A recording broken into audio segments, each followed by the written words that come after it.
Hey everyone, and welcome back to this class, Natural Language Processing in Python.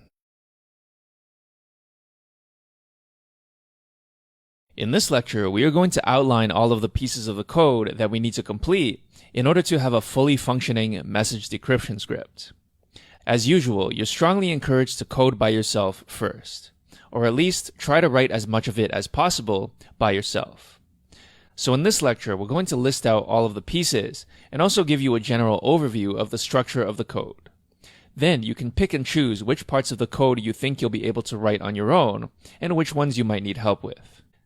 If you notice that this is just way over your head and you have no idea how you will write any of this code, let me remind you that this section of the course is considered optional.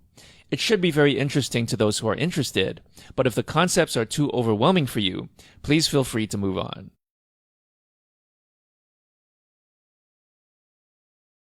Let's start with the data that we're going to use. Thanks to Project Gutenberg, we have access to many classic books which you can download in plain text, which require very little pre-processing. I've provided you with a starter file called cipher_placeholder.py. This gives you two things. First, it gives you a link to download Moby Dick in plain text, which is the book I used to build the character-level language model. If you recall, that's just the unigram and bigram probabilities. Second, I provide you with another snippet of text, this time from a different book, The Adventures of Sherlock Holmes.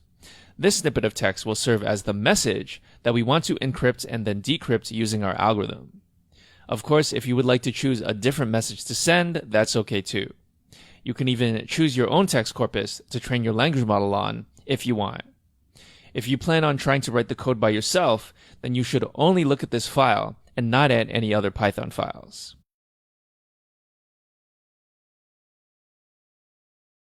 Let's now look at a high-level outline of what we want our script to do.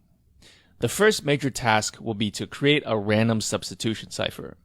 Recall that this is just a dictionary that maps the unencrypted letter to the encrypted letter. So this serves as our ground truth, and this is what our algorithm is trying to find. The second major task will be to read in the Moby Dick text and create a character-level language model. These are the unigram and bigram probabilities.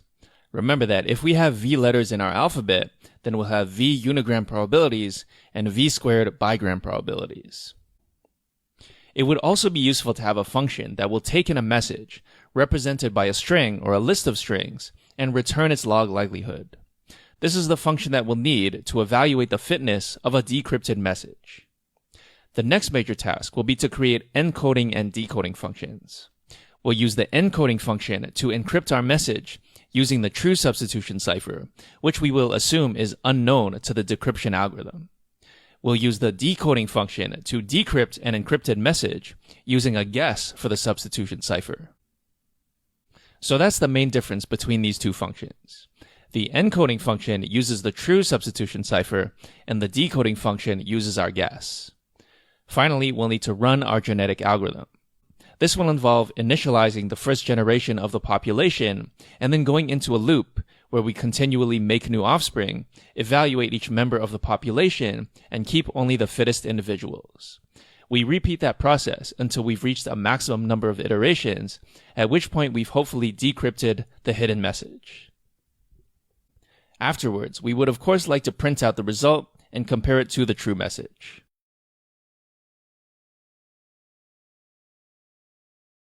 To summarize all the steps we need to do, let's reiterate them one more time.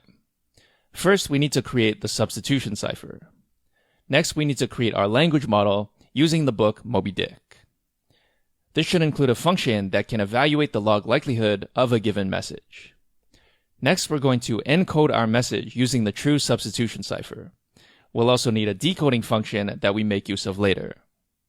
Next, we run through the genetic algorithm described previously in order to find the substitution cipher that yields a message with the maximum log likelihood. If you decide to code this yourself, which I hope you do, then good luck and I will see you in the next lecture.